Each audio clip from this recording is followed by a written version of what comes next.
Fuhrman, and as you know, it is time to share the good news. Text, tags, call, do whatever you can to promote the classroom with Dr. Fuhrman. And when you promote the classroom with Dr. Fuhrman, you're also promoting great health.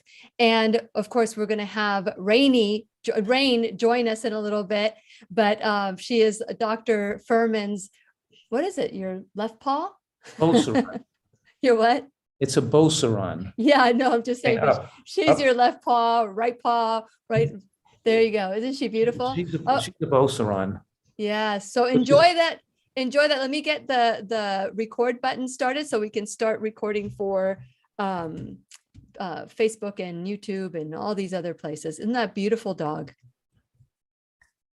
Okay, today we have Dr. Joel Fuhrman. For all of you who wait every month on the edge of your seat, so because you want to learn about optimal health, fasten your seatbelt because we're going to learn what is in Dr. Fuhrman's holiday table. Here we go. It's time to dance. The Lillian McDermott Show. We love, we fear, bridges we burn, we make mistakes, then we live and learn. When life gets tough, and it seems like your best ain't good enough. If you're in need of hope, you know where I'll be. I'll be right here, right here. And when you need a friend, you can count on me. I'll be right here, waiting for you.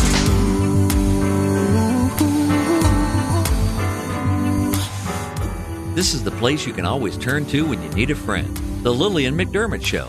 To reach out to Lillian, visit her on the web at whenyouneedafriend.com. Now let's all learn together. Here's Lillian McDermott.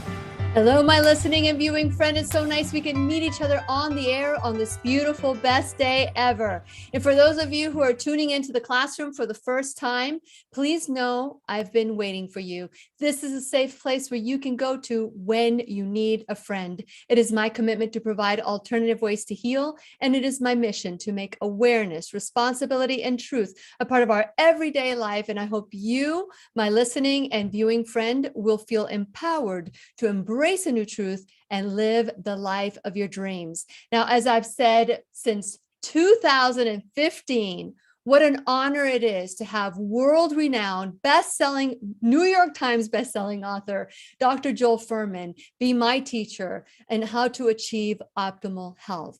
And for those of you who have joined me in this journey, you too have benefited from this too. So many times we wonder, you know, the holidays are here. We're going to put our lifestyle behind us. We're going to eat all the foods that they serve at the holiday feasts, to the point where our whole mentality, our mindset, our bodies, everything changes about us.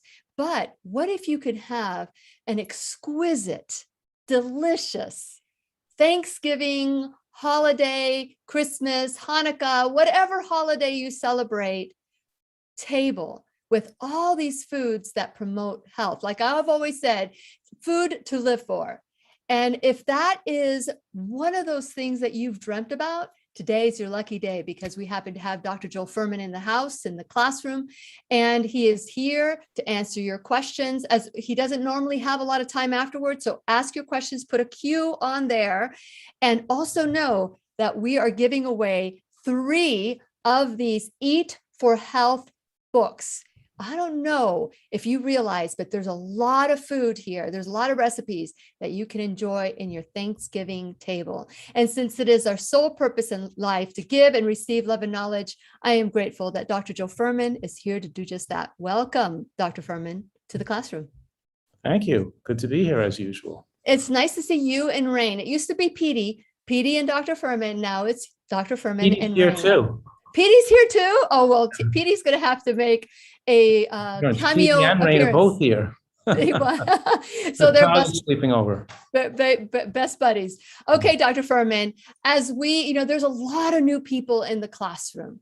And many people are going, this last weekend, I had a workshop. It was a cleanse, a liver gallbladder, where people are just fasting and getting some things out of their system. And I was telling them about you, and many of them didn't know how wonderful the food you were. And so they're interested in learning more. So share a little bit about your background and what led you to the Nutritarian lifestyle that we all enjoy. Well, it's been my passion since I was a teenager. And I always thought nutritional science was the basis should be the basis of medical care. Sorry, and my dog is knocking over furniture behind me. Rain, come over here. Okay. Rain, up. Look at up. There you go. She's like being a little bit. I loved how you were like wiping all the slobber from your face. Yeah, right. Rain, be good. Okay, so in any case, I've been involved in this field of nutritional science and making great recipes since I've been a teenager. I went to medical school with a specific intent to be a doctor specializing in nutritional medicine. I didn't become a physician and then say, oh, I'm going to use nutrition to my practice. No, I realized that if I want to be a nutritionally centered physician with giving people the option to get well, not just treat diseases with drugs. I think the basis of medical care is malpractice. I think all of medical care is malpractice because they give people medications for lifestyle-related diseases that could be completely cured and removed through changing their diet. And by giving them a drug, they don't have to change the diet, which means they get sicker and sicker and sicker, and they die of those diseases that they're being treated for. And drugs do very little to extend lifespan. So, and they could have had a normal life with no disease. So I'm thinking that uninformed conventional medical care is not worthless. It's actually worse than worthless, because worthless means not bad and not good. It's actually harmful. Yes. They're the enablers, giving the alcoholics more alcohol. Then they give you the drugs for your blood pressure and diabetes. You keep eating the diet that caused the high blood pressure and diabetes. So you get worse and need more drugs and more drugs. And the drugs cause cancer and cause weight gain and worsen your condition. And they're just, and people, so anyway, so I realized that back in, when I was very young. I remember when I was, when I met my wife and we started dating, she said to me, she was applying to medical schools. And I said, what do you want to go to medical school for? It's the doctors just, if you smashed your hand with a hammer, the doctor gives you a pill and to take the pain away, and you go home and smash it with a hammer again, you got to take the hammer away. And medical care just encourages bad habits in people. Correct. So then she said to me, and I was in my family's shoe business then. My father had 10 shoe stores that I was kind of running and going to take it over. But I was still dabbling on the side, but thinking of taking some pre-med courses because I already had graduated from college as a business and economics major and didn't have the pre-medical requirements. But after I was started dating my wife, and I realized that, with that influence, and she can say, well, just do what you want. Don't go for your parents' business. Don't be in, you can go back to school as programs that postgraduate pre-meds. So my parents sold the business.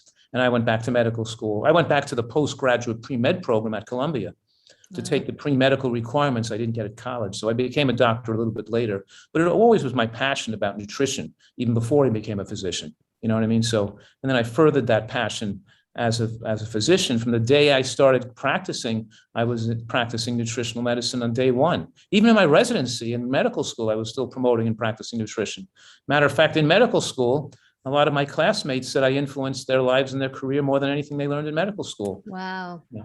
Some of them, I was walking, when I would go into the auditorium for the lecture, they'd be hiding their candy bars behind their back or something. And I'd say, I'm not your mother, It's good to learn, right. But I'm not here to berate you, Yeah, yet, because you'll eventually come to me when you're sick.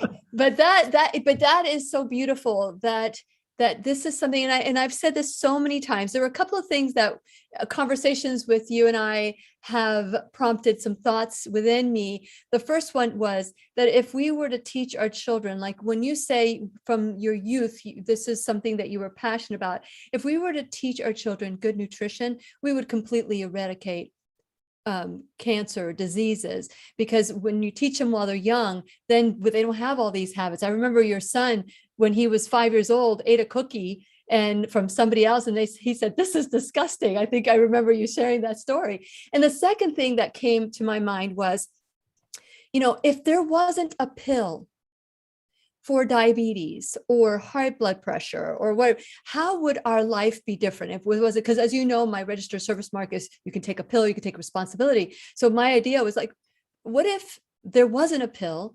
What would you do differently? And that's what I love. People will be forced to change their lifestyle. That's right. Yeah, right. That's right. And so with that in mind, share the principle of the G bombs so that people understand that it's simple if we want to learn about it, but complicated if we just want to make it complicated. Yeah, there are blue zones around the world, which people hold up as the areas in the world where people generally live the longest. But those areas are not pushing the envelope of human longevity. They're just doing a little better than the average American because they culturally and indigenous to their area, they're eating foods that are healthier than we eat. But there's no blue zone. And so the blue zones generally live 5 to 8 years longer than the average American lives, but a much better healthy life expectancy and much more centenarians, but still on the average, only 5 to 8 years longer. And I'm saying that's just a tiny bit better than Americans. We should be living 20, 25 years longer than the average American lives. The blue zones do mostly a lot of things wrong too. And a nutritarian diet is designed to use modern nutritional science to incorporate all the best practices of not just every blue zone, but all the scientific studies. And I must have reviewed maybe 50,000 scientific studies to cull all the data to see which foods best prevent cancer and extend human lifespan, so we can include them in our dietary portfolio. And G-BOMBs just represents the top 6 of the top 6 categories that most effectively fight cancer and that humans are dependent on for optimal immune function. And of course, GBOMBS is 6 letters: greens, beans, onions, mushrooms, berries, and seeds. But what I'm saying is that these are foods we're genetically dependent on, and without them, we don't behave or function normally. We can't have full intellectual function, immune function, and they powerfully protect against cancer. Just for example, we have a receptor on our cells that binds ergothioneine, which is a substance found in mushrooms that stabilizes our DNA and helps transport and repair of cell and anti-aging effects on the cell. And how did we develop this connection with mushrooms being part of our structure? We have our isothiocyanates from green leafy vegetables, green cruciferous, fuel the NRF2 transcription proteins that keep our cells clean and repair DNA breaks and things. How are we those things? We're genetically inherently dependent on these foods in our heritage, whether it was in Cro-Magnon man from the primates, the Neanderthal man, whatever was the precursors to Homo sapiens, must have been for millions of years being dependent on foods like greens and mushrooms and onions and seeds and nuts coming from pine trees, because our bodies are dependent on these foods. I always say, if you don't like green vegetables, you better live close to a hospital. Not that living close to a hospital is going to help you in any way. It's just a stupid joke. But the point I'm making is that you can't expect to have normalcy without a high consumption of green vegetables, because our body is dependent on those foods. Even lettuce, a simple food like lettuce, has certain types of carbohydrate in it and certain types that fuel the growth of favorable bacteria in the gut and have beneficial effects on normal immune function. And when you combine lettuces, dark green lettuces and leaves, with green cruciferous vegetables, and of course, we're talking about utilizing onions and scallions raw, and these vegetables raw, and then using cooked mushrooms and beans, then you cultivate the healthiest biofilm. The biofilm is the thickness and the type of bacteria that coat the villi in the small intestines. And though that coating of the biofilm, how should you say, mitigates and controls the absorption of calories into the bloodstream. So the glucose has to go through that biofilm to get in, and it eases the glucose in, keeping the glycemic load lower. So anything you eat, when you eat a mango, you don't have a high glycemic effect because the biofilm as well is healthy, doesn't have pro-inflammatory substances in it. And of course, when you eat sweets and meats, the average American diet, then you have gram-negative, thin biofilms, chronic inflammation, production of toxic pro-inflammatory compounds like TMAO or trimethylamine oxide that increases the risk of atherosclerosis, and all translocation of peptides into the bloodstream, and chronic immune system damage leading to propensity for death from cancer or from something like COVID or pneumonia. So our body is designed to be disease resistant, and we're supposed to live a life free of diseases, and we're almost like have this protective armor. But when you eat the wrong foods, then you are sitting there like a sitting duck waiting to be shot down, or having your life being torn apart at any moment. And it's a form of mass insanity, mass addiction, and mass insanity, or mass ignorance, that people are all on a you could say, suicide mission. Correct. To commit suicide with dangerous foods that destroy their health. And then they're taught by the conventional social and medical structure that these diseases are genetic, or the inevitable consequence of aging, and not their own doing from what they put in their mouth through their whole life, which is another form of such ignorant insanity. I remember when my daughter, Kara, was 4 years old, she came out of a boot camp that she was at exercising, and like a play exercise camp. I was lifting weights in the other part of the gym, and she was in this boot camp, and she came out of what she called boo-boo camp, and she had a good time. She said, why do these parents not love their children? I said, what do you mean? Of course they love their children. She said, they're feeding them garbage, candy corn and marshmallows, because they just went to boo-boo camp. And I said, well, they don't know that what you eat makes your body and who you become later in life and affects your long-term health. They don't know that. And she said at 4 years old, how could they be so stupid? How could people not know that what you eat makes your body? And I said, well, because I wouldn't use these words with her, but I said it's cognitive dissonance, because they're food addicts, and they block out of their conscious thought all the self-destructive behavior they do. And then they're so blocked out of it not being self-destructive that they can actually give their kids soda or candy, even though the medical studies show a risk between candy consumption and cancer and drug abuse and diabetes and being arrested for criminality and poor success in life economically and low educational achievement, all this stuff related to sweets and candy and junk food. And my kids could never understand why parents wanted to destroy the future of their children. I know. I know. And it's all messed up. It's all messed up. And I'm so grateful that you are the shouting from the mountaintop about the Nutritarian lifestyle. It's changed my life. I know it's changed so many people's lives. And so today I want to encourage you, if you would like a copy, 3 of you are going to get a free copy of Dr. Joel Fuhrman's book, Eat for Health. And all you need to do is text me or email me. So if you're from out of the country, we're not doing this for out of the country. This is just for the United States, right, Dr. Fuhrman? Of course. Just for the United States. So it'll be too impossible to mail out of the country. Yeah, it's so 407-373-5959 is the number where you can text. Your name will go into a winner's basket. Tell me that you want to eat for health. Say eat for health, put it on there, and then I'll put your name in the winner's basket. And on Tuesday, I'm going to write this down because I'll be traveling Tuesday, then that's when I'll draw 3 names. And if you win, I will reach out to you. The book is called Eat for Health, and all the recipes that we're going to be discussing and some of Dr. Fuhrman's favorite that are going to be on his holiday table for 2021, we'll be able to learn about too. But I wanted to say something about this book, Dr. Fuhrman.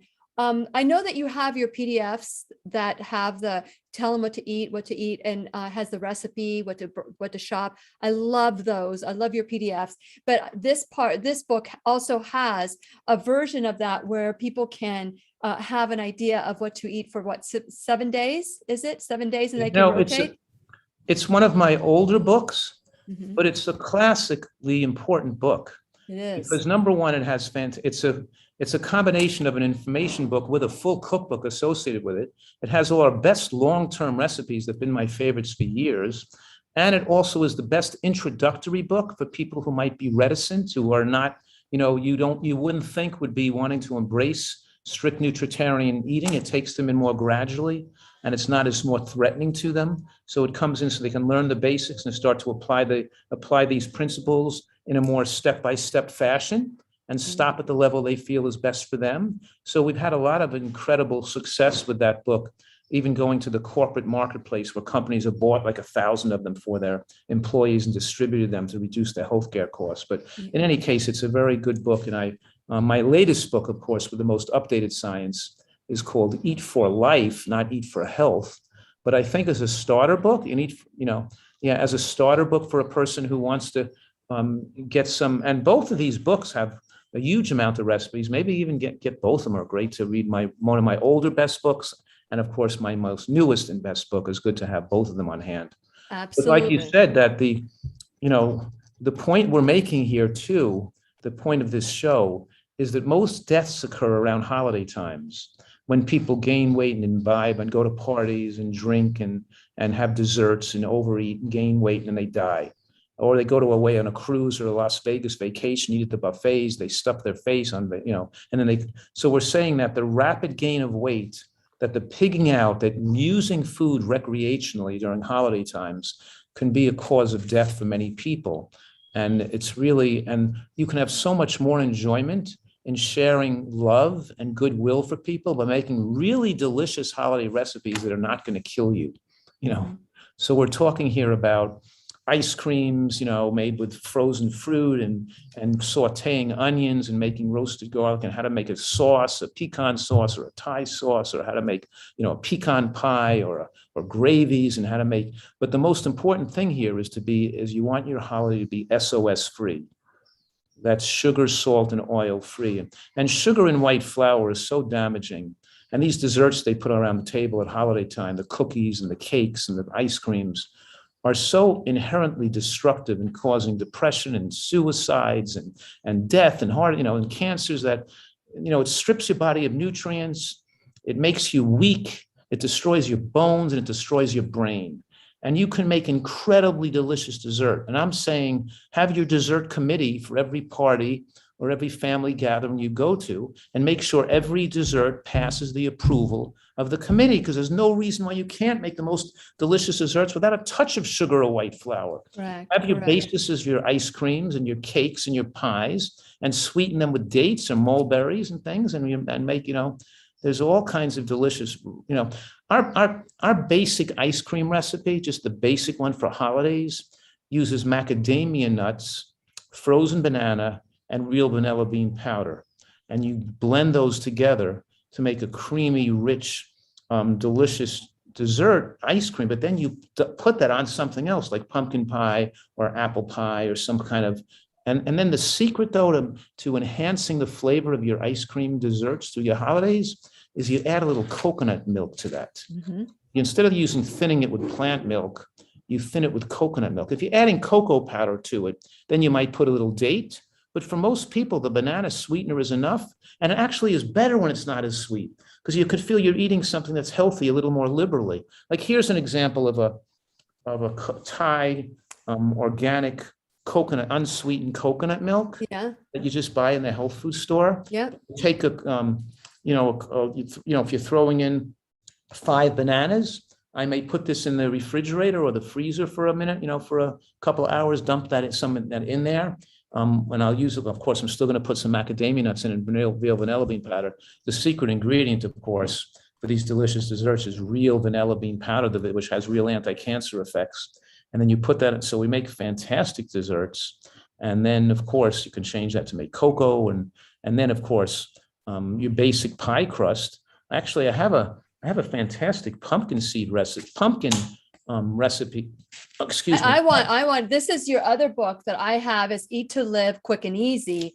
And this is one of my favorite that everybody loves when they come over. Is that and the you don't need pie? This one is the chocolate cream pie.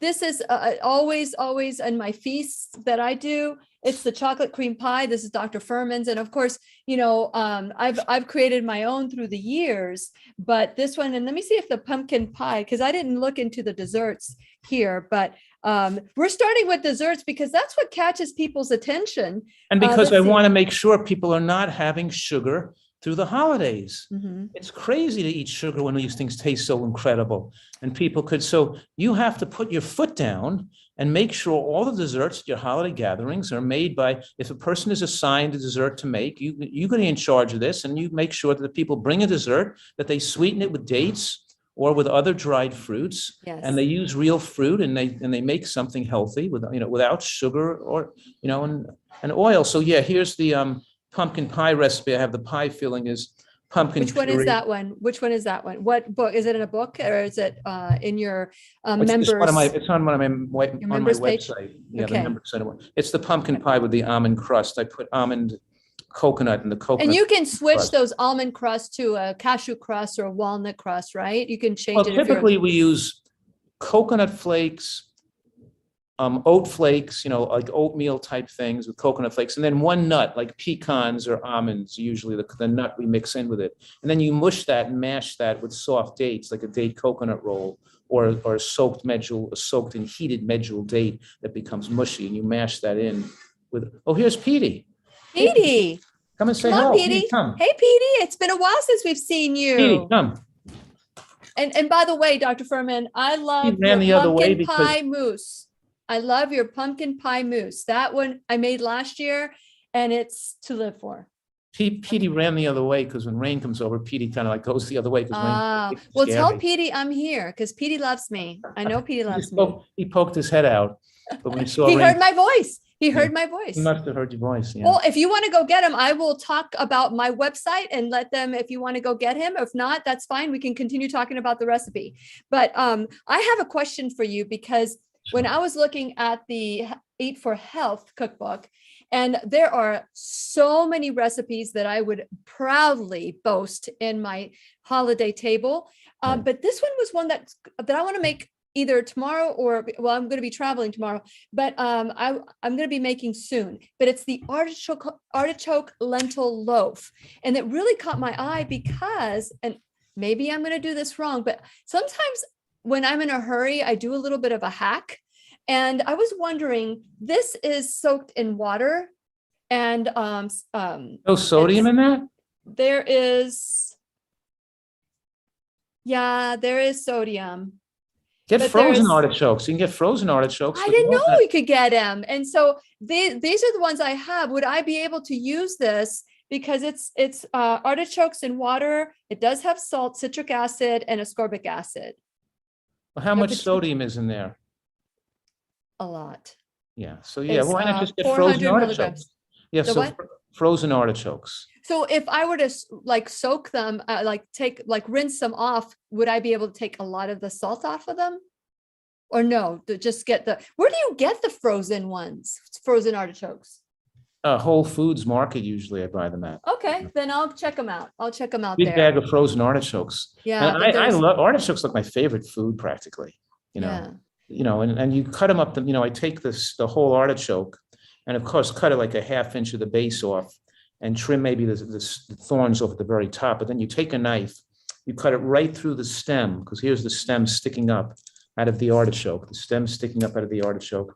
And we cut it right through the center of the stem and then down to split the artichoke in half. And once you get the artichoke popped in half, then you can use a small knife to cut a deep banana-shaped or moon-shaped cut right between the choke and the heart. So you can remove the fuzzy plastic-like choke and throw it out. And then you can steam it for 18 minutes once the choke is removed. So I don't recommend steaming the artichoke whole, but cutting it in half, removing the choke and then steaming it. Mhm. And then it's like, it's 25 calories an artichoke. You're which is right, because mostly that is protein, which is that mostly is- protein. It's the Exactly. greatest diet food in the world. exactly right. This is 25 calories per serving, and there are 8 servings in here. But each serving has 400 milligrams of sodium out. Right. So that's It's not out. even good for the dogs. Oh. Well, I never even looked at the sodium because I'm saying it that, was water. why can't we make this, why can't your holidays be sugar, salt, and oil free? And why can't you demonstrate to people how delicious food can taste that are sugar, salt, and oil free? You don't have to make everyone in your family a vegan. And if they want to add some animal product to it, And if they want to even put some salt on their own food, they can take it off a salt shaker on the table. But don't That's make right. the food with salt in it, and don't make it fattening with oil in it. They can enjoy Correct. more of it without self-destructive behavior. You Correct. shouldn't be imbibing and celebrating with cocaine and with alcohol and with poisonous, dangerous foods. It shouldn't be celebrations should not be self-destructive. You're right. And You're right. we should be sharing goodwill, love, camaraderie, and good health with the people, and demonstrating how good health can taste great.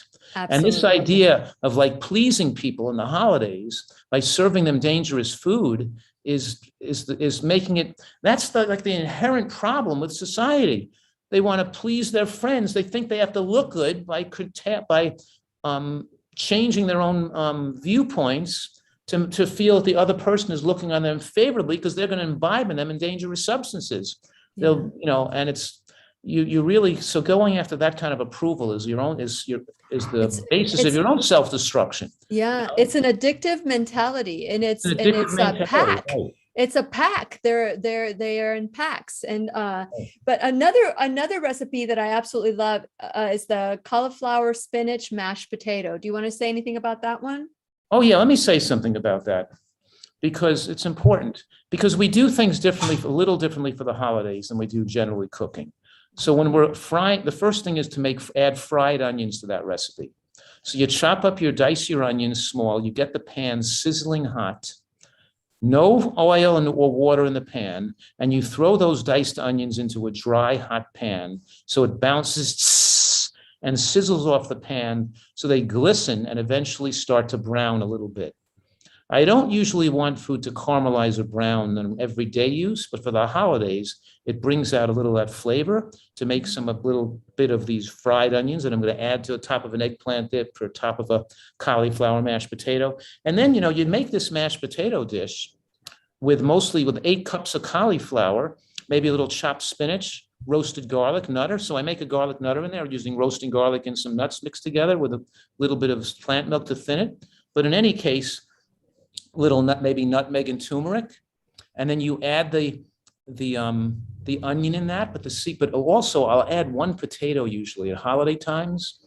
I'll add 1 gold Yukon potato to the 8 cups of cauliflower to keep the glycemic low and make it a healthier dish, and have it all potato.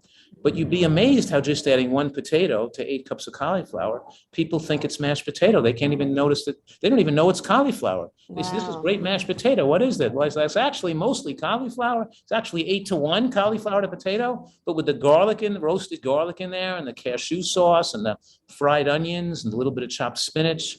It's absolutely delicious, and people love it. Yum. I'm getting hungry. I haven't, I'm going to be breaking a little fast in a little bit. So then the next one I was the no meat, no pasta, vegetable lasagna. Let's talk about pasta and how harmful pasta is at any time.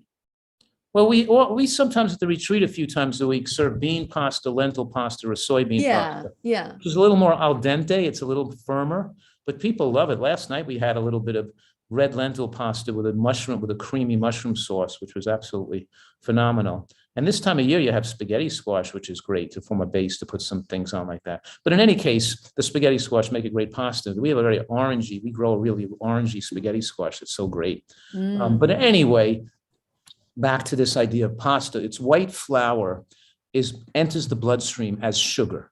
So when you're eating pasta or bread, you're just having candy.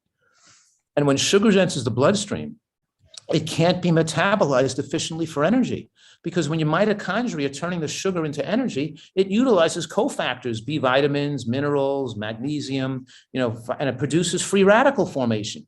And in a normal food, like an apple or a mango, you're going to get antioxidants that are going to curtail the production of free radicals when you burn the carbohydrate into energy. When you burn sugar, white flour into energy, you're stripping the body of nutrients, and the production of energy is minimized, so people stay fatigued, and the more the energy is converted into fat. The body can't convert it into energy, it comes onto fat, you feel lethargic, and now you have more lipo deposits around your muscle tissue, lipomyo deposits. But in any case, the point is that your muscles get surrounded by fat. And when your muscles get surrounded by fat, it makes you insulin resistant, and it's the precursor to diabetes. So it gets you pre-diabetic. So it's just crazy to consume a sweetener without nutrients that come along in fruit. When fruit is sweetened, it has antioxidants, fiber, and the cofactors that facilitate the utilization of that energy. When you take the sugar out of the fruit and eat it in the form of sucrose, honey, maple syrup, agave nectar, whatever it is people are eating, then you're eating sugar without any fiber or nutrients, and you're weakening your body and setting the stage for diabetes, heart disease, and cancer. And why be self-destructive when what's a date is sweet enough to flavor any dessert? And we even give one medjool date maximum per dessert serving. We don't just pile the dates on. We want people's ability to taste sweet to be enhanced, and these artificial sweeteners and sweetening everything with sugar just weakens their ability to taste. And then strawberries have no flavor, and lettuce doesn't taste sweet. You know, so but the point is that there's no reason a person has to use sugar. The natural sweeteners like mulberries and dates and dried bananas are just as sweet. If you want something really great treat, take just regular ripe bananas and put them in a dehydrator and dehydrate them for like 12 hours. So they're not like dried fruit, really hard, but they're just like a shrunken down, tiny, soft banana. It makes it so incredibly delicious. You can serve that little strip of dried banana with a little almond butter drizzle on top of that, and you have a great holiday dessert or crudité right there, you know? Yeah, that sounds wonderful. Jacob and Claire are coming over for, we're going to be watching them for almost 5 or 6 days.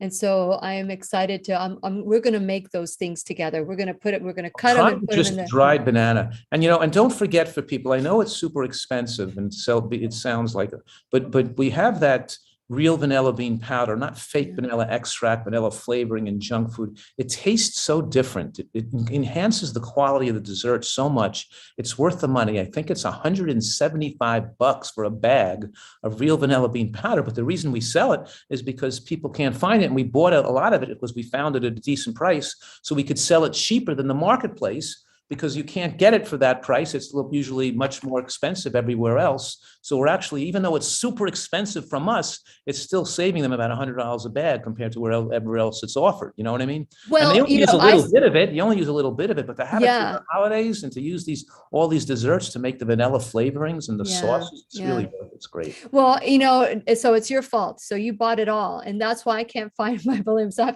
I'm going to be going to your website to get the vanilla bean, because I'm telling you, it does make a huge difference. My when I freeze my bananas, like, I don't like wasting anything that I cannot have.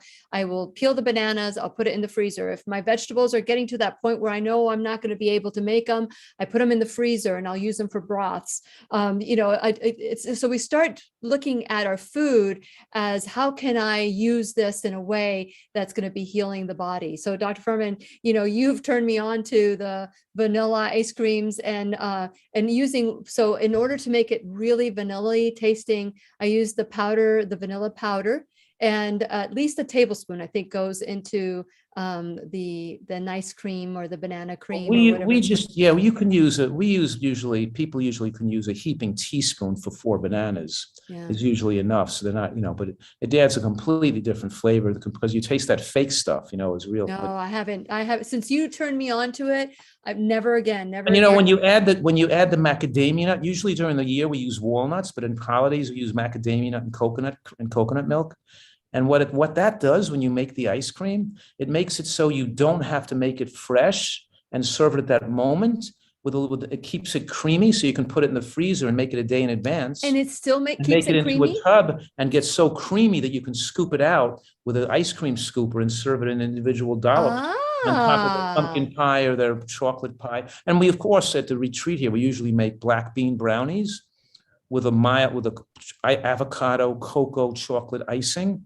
And the black bean brownies are not that sweet, But then when you put, because they're beanie and a little bit of date and almond butter in there, but they're not heavily sweetened. They're just like a mild sweet brownie made with no flour.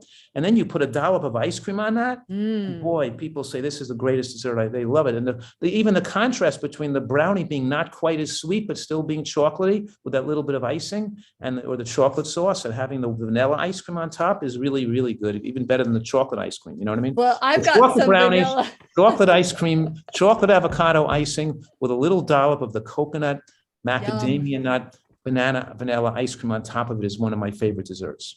I'm telling you, I'm ready to eat. Okay, so the lasagna, the no. The lasagna, yeah, you gotta. So that's done with eggplant, and I love slicing the eggplant so thin that it acts like the noodles. So would you like to share a little bit about that? We do a lot of that with the sliced zucchini too. We make the zucchini super thin and we lay it down in like a cross cut.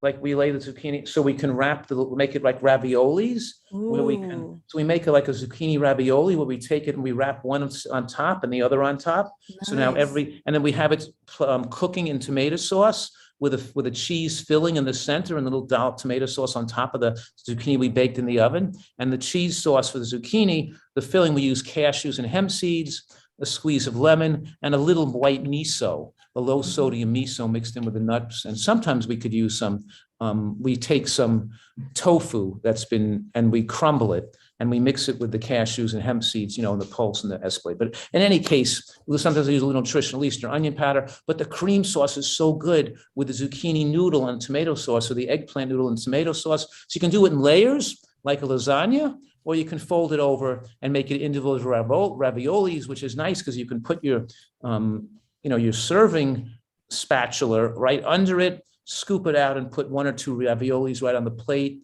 as opposed to cutting the zucchini kind of being more sloppy on the plate. I like that. It's a beautiful little serving with a dollop of fresh tomato sauce on the plate. And what we do for the holidays to make tomato sauce taste great is don't take tomato sauce out of a bottle and put it on the thing. You'll ruin the flavor. Yeah. You have to take, unless you can make your own tomato sauce, or if you can't, take the tomato sauce from the bottle and cook it in the oven.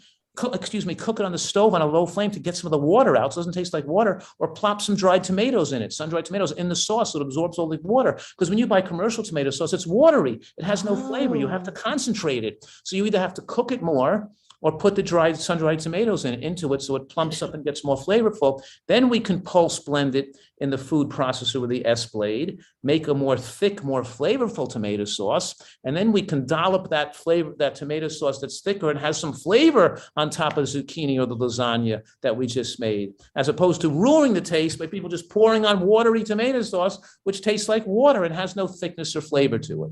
And it's disgusting. And, it's like I said, sometimes when I'm in a hurry because it's so easy to throw some tomatoes in my blender and create my own puree of tomato sauce or whatever. It's so easy. But let's say I don't have it and I'm in a hurry I did it just recently, never do it again. It made me sick. When I buy my tomato sauce, I can hear you're like my little voice in my head. I hear you say to me, don't get canned, get glass. Okay. So I start with a glass. So that limits me right there. And I make sure that there's zero salt on it. And we can find it. But what I do is I get the Palmy boxes. I love those little Palmy boxes because all it is the puree of tomato. All it is what I would do. So those are some great hacks that I have found that if I'm in a hurry and I need to, because we've got busy lives. And so put it in a crock pot or put it on a low flame on the oven. Let it cook for 6 or 8 hours. Get the water out, make it thick. I put a little diced mushroom and I'll put basil, oregano, garlic, diced mushroom, and diced onion in there. Yeah, I just like I just like to flavor a little more with the mushroom, onion, basil, and oregano. And then I cook it a long time to cook, so it gets really nice and thick on the lowest flame you could cook it on. So it's like almost simmering so lightly to just to get the water out of it. But of course you can always. But in any case, if you can't do that, you can use the other hack, which is putting dried tomatoes in it to absorb the moisture. And then of course. Like that. We make, through the holidays, roasted garlic. If you're going, you got to go salt free. and because everybody, it's like, it's crazy. Like my mother, for example, she's, hasn't followed the healthiest diet in the world her whole life, even though she does now. But she's so salt sensitive. She has one thing with salt in her, blood pressure goes through the roof. But if she's at my retreat and eating our food and staying away from restaurants and eating she needs no blood pressure medication. She's 94, but she's in perfect shape if she doesn't eat salt.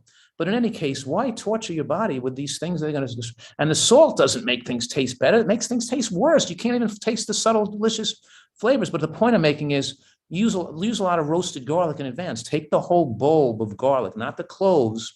Take the whole bulb with the skin on it, because when you're roasting it in the oven with the skin on it, it keeps the nutrients intact. If you take the garlic just already that's been out of the bulb into individual cloves and you roast them, you're going to really destroy the nutrition and some of the flavor. So you take the whole bulb and you roast it at a low temperature at 300 degrees for 35 minutes, and so then they become softened. So you can cut the root end off with a serrated knife, and you can squeeze the paper and they pop out like toothpaste.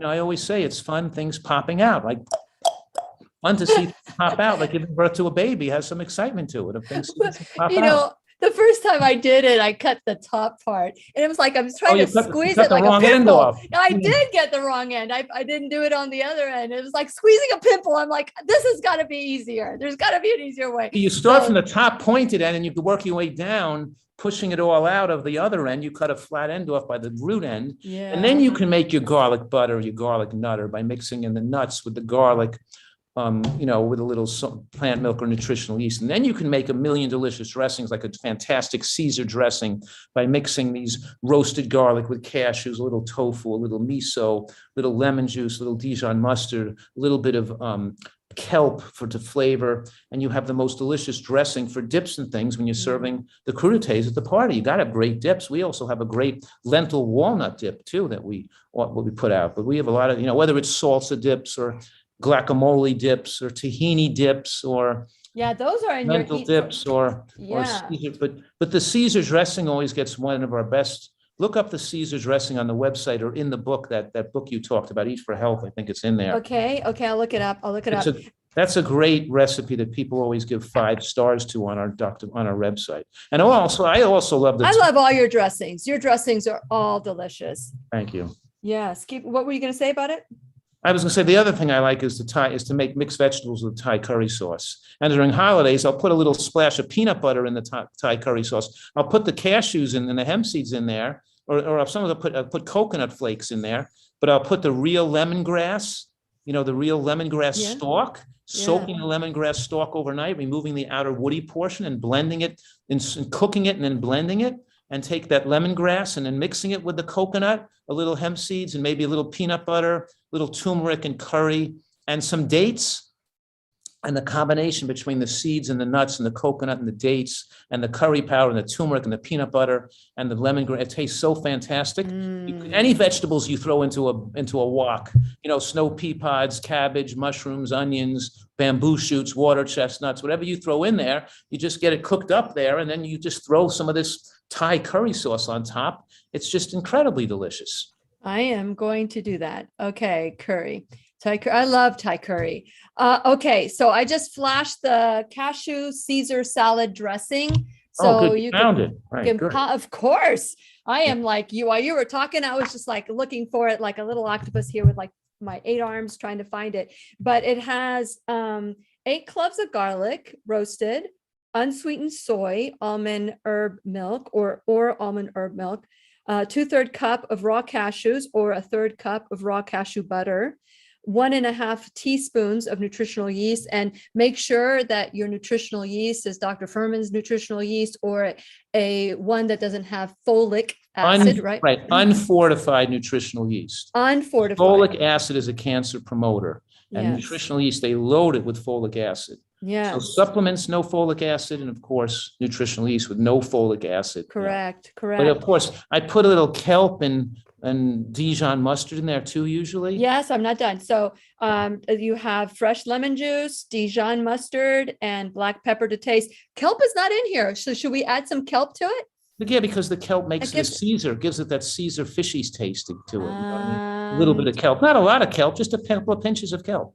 Maybe it's in the bottom. Maybe it says to add for garnish or whatever. Yeah, But you know I what it have is? some kelp salt. It's really good. Yeah, yeah. Or instead of salt, you could put kelp in it. So But granules. here's the recipe. There's a recipe again for the cashew recipe, the dressing. Before we talk about because I want to talk about the where I lost my place here. It's the Thanksgiving non-meatloaf and the turkey vegetable meatloaf, because I do want to talk about those. Before we go there, I do want to direct people to go to whenyouneedafriend.com.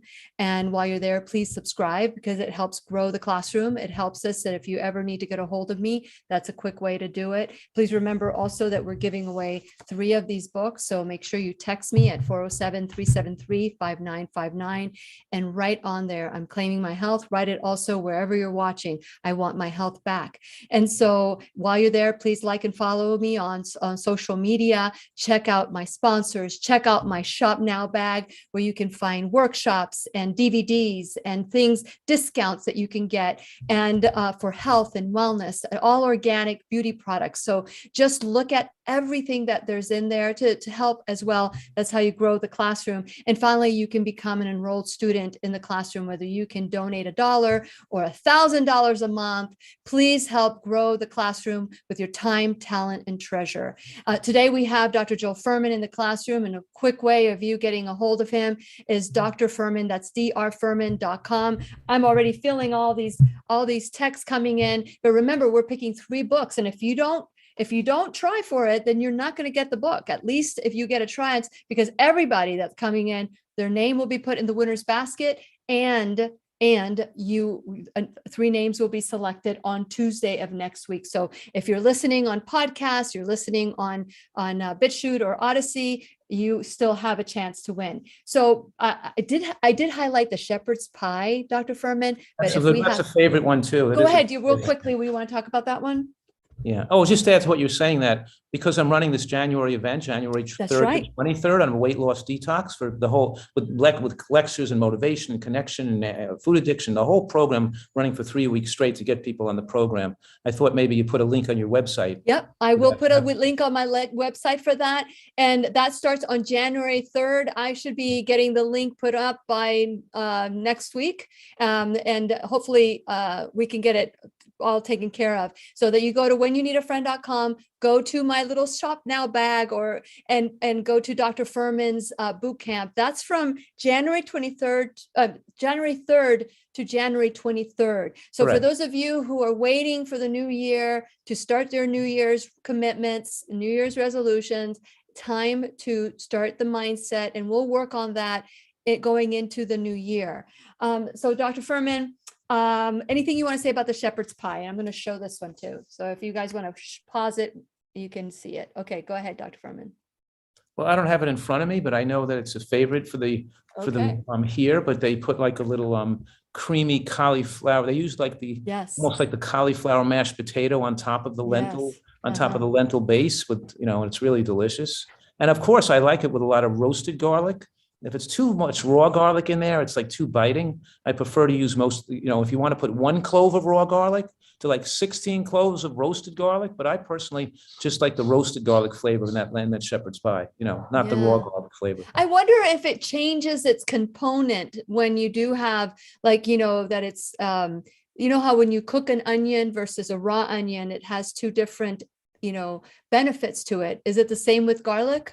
Yes, it is. You get some, yes, there's definitely a component there, but especially, we're talking here that we use spice, like even pepper on some of these things, but just so subtly, so they're hardly noticeable, because there's so many subtle flavors that you overwhelm spice.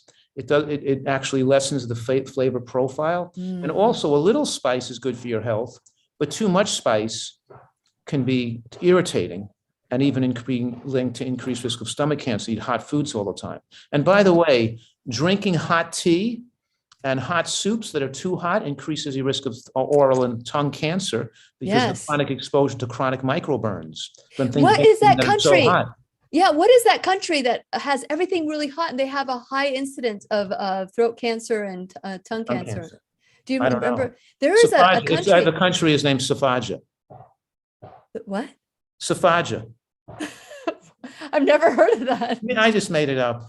Okay, I'm like, And whoa. they speak Safajan there. They speak Oh, okay. Safajan, and they have this language that's unique to their, they give to the, Okay, Dr. Fuhrman, this is the Thanksgiving non-meat loaf. So what can you say about that one? Well, making a lot of loaves and burgers are similar. I like to add tomato paste to the loaf to give it a little more tomato flavor too. And again, a lot of roasted garlic. And we sometimes make loaves or burgers with walnuts and mushrooms and oats and maybe some lentil or tofu, crumbled tofu. Sometimes I'll take a frozen extra firm tofu in the freezer, take it out of once it's defrosted, take it out and crumble it. It makes it more thick, chewy, like a meat consistency, like chopped meat. And to mix it in with the loaf, because it'll absorb the other flavors of the roasted garlic and the tomato sauce. And then you'll mix in the other ingredients and you bake it in the oven and you have an incredible loaf. And it's sometimes, remember when I was on the show Kelly and Michael? Yes. I was I was putting a loaf or a bean burger in the oven. And Michael Strahan said to me, I'm really a meat guy. I don't know if I'm going to like this all veggie loaf. And I said, Michael, that's why I made one specially for you. I put 1 ounce of meat into a loaf that's made of like 16 to 20 ounces. And you'll be amazed how that tiny bit of meat will transfer the flavor through there. So with all the mushroom and onion and other flavorings in there and such a tiny bit of meat I had in there for his dish, he said, that's the best burger I ever had in my life. Wow. Wow. See, Michael, We need to have the Fuhrman burger now. We Yeah. need to have the Fuhrman burger. And then the last one, and we're running out of And time. I We guess got the 1 point I'm minute left. making for the holidays is if your relatives or friends don't want some animal products, you can use such a tiny amount to get flavor without making the meal be centered around a big slab of animal product. Absolutely. So we're going to continue our conversation. We're going to have a little bit of conversation with Dr. Fuhrman. Just remember, the book is called Eat for Health. It's an older book, but it has incredible recipes. Thank you, Dr. Fuhrman, for giving away some of the books today.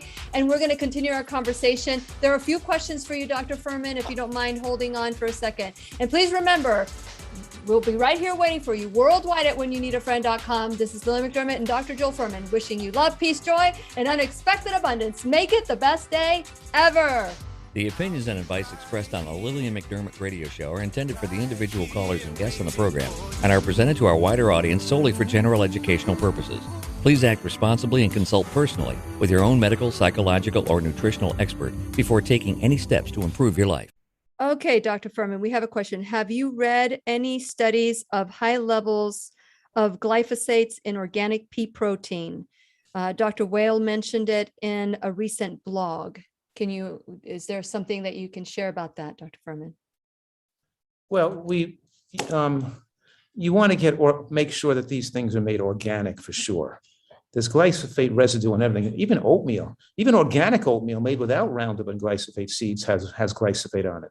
So the 360 brand organic at Whole Foods did not have glyphosate, and the Bob's Red Mill did, but now Bob's Red Mill having tested us, making them being more careful with runoff from other fields. They're trying to make sure their oats don't have it anymore. But in any case, the point I'm making is that Really? there's contamination all over the place, and it's more important to buy organic than ever before, especially when you're getting foods that are mass produced like soy and corn and oats and wheat. And, we want to make sure you obviously, and peas even, but, but in any case, So you were saying that these more were critical organic is brown peas. rice. Brown rice is something to avoid with Yeah. arsenic contamination. Is worse than glyphosate.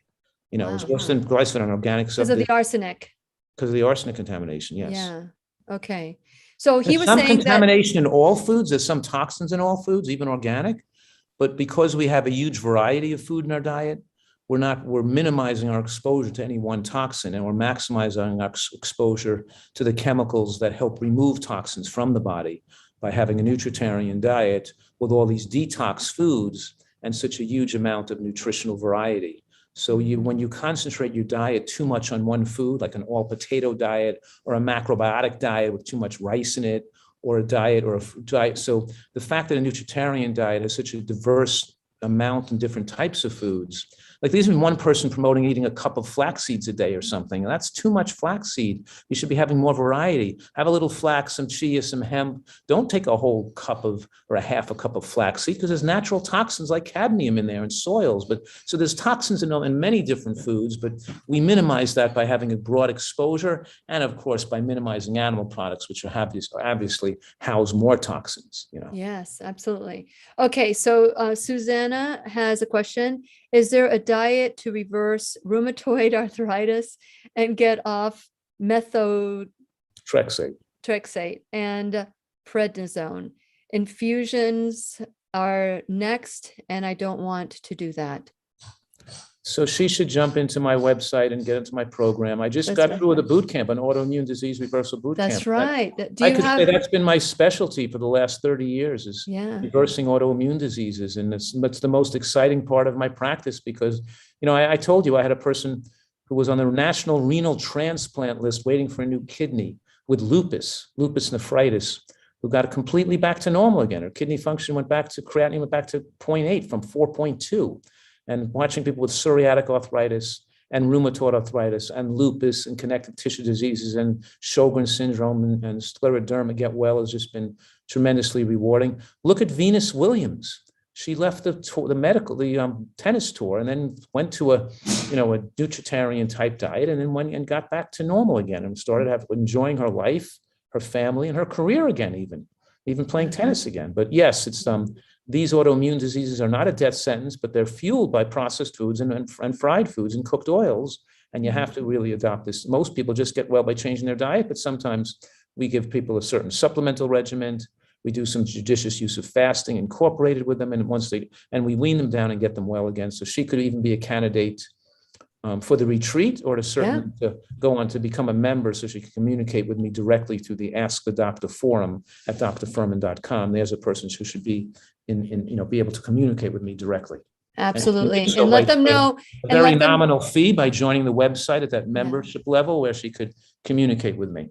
Yeah. And let them know if you decide to go to Eat to Live, the retreat center, which is absolutely beautiful. I've had the privilege of going there and seeing Dr. Fuhrman's garden and the grounds are just absolutely breathtaking. If you decide to go, just let them know that Lillian McDermott sent you because it's just so beautiful. And if you can go to this, go. Is there like a lot of people ask me, can people pay with insurance when you go to Eat to Live? And I tell them that you do for the all the blood work and some things. The medical portion, my consultations with them can be billed to insurance, but the rental for the meals are not insurance billable at this point. Correct.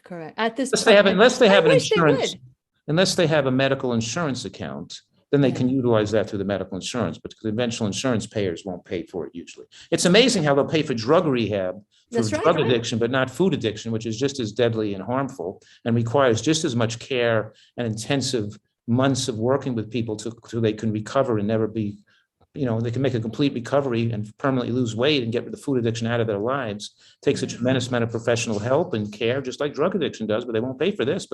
And some of these drug addiction centers are charging people $50,000 to $60,000 a month. It's such a horrible thing that's happening, and it's just they don't care. They just want to take the money. They give them, they hook them up with Suboxone, and now they're addicted to Suboxone. That's right. And they come out of these drug addiction centers, and and sometimes they transfer their addictions from drugs to sugar. So they're on donuts. Now you have these alcoholics and cocaine addicts are now eating donuts and pastries and living on junk food. Even the alcohol AA meetings, they serve them donuts there. Well, if you walk into it's just as bad for you as the alcohol. Yeah. A long time ago. Yeah, a long time ago, I used to work for an imaging center, and a lot of my clients were, the oncology places where they would get chemotherapy and radiation and all that. And you would go into their lobby, and there were Tootsie Rolls and cookies and all those things. And now, looking back now, I'm thinking, it's like, they're killing them. It's terrible when and like Halloween isn't the same anymore for me. Holidays isn't the same anymore for me. Giving my grandchildren treats isn't the same anymore for me. But at least I know I'm loving them to health. One last question, Dr. Fuhrman.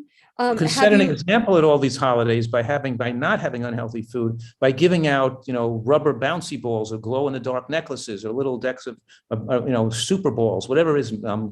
You set an example on these things, and you set the example. And with every kid that comes to your door, you say candy kills people and causes depression and cancer, and that giving out these things set the stage for later life disease and alcoholism and drug addiction, and tell your parents that you want money and toys and not candy. Hey, listen, that's a really good deal. Don't give me candy. Just give me the amount of money that you would have spent on candy, and I can go spend it on something better, or save it even. Teach your children how to save while they're young. Okay, one last question, Dr. Fuhrman. And I guess they just want to know about the your Eat to Live retreat center. Have you been able to treat anyone with long COVID through food? Yeah, I have a consult right after this phone. Yeah, yes, of course. But the message here is don't get hurt by COVID, because the time to be treated is before you get sick. I am doing that, but unfortunately, that's not the way I prefer to treat people. I don't want to treat them after they have their heart attack. I want them to adopt this program so they never have a heart attack. I want no COVID hospitalizations, no COVID oxygenation, no COVID intubations, no COVID long COVID syndromes. That's just a sign of nutritional ignorance and stupidity from people eating American food. And now it's not bad enough. Cancer didn't scare them enough to eat right.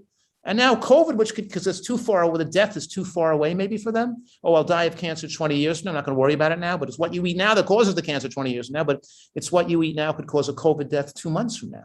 Now's the time to take charge of your health and not those things happen to you. It's a wake-up call. It's just a wake-up call, and it's just demonstrative of how nutritional ignorance is ubiquitously spread through the modern world, and people are committing suicide with food. It is sad. And Dr. Fuhrman has we're destroying so many the wonderful environment books. with food. We're destroying the environment, and then climate change is a large food issue too.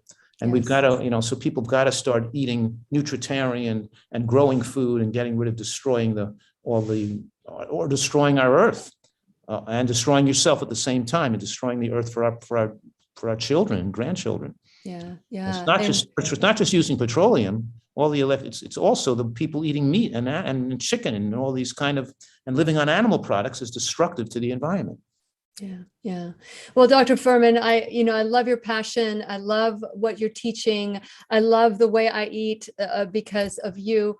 And I'm so grateful for everything that you do. Once again, it's Dr. Fuhrman. That's drfuhrman.com. You can go to my website at whenyouneedafriend.com and click on. I will have the link. I'll be talking to Heidi pretty soon, and I'll get the link for you, and it'll be there for the new boot camp starting January 3rd. So hold tight. It'll be there for you if you decide you want to do this. Thank you, Dr. Fuhrman, for everything that you do. I absolutely adore you. And I'll see you next month for Dr. Fuhrman's favorite things for 2021. Everybody loves that show. And hopefully you'll be home for this one, because the last time you were driving, doing your... Anyway, we'll see you soon, Dr. Fuhrman. And thank you everybody for watching. We'll see you tomorrow.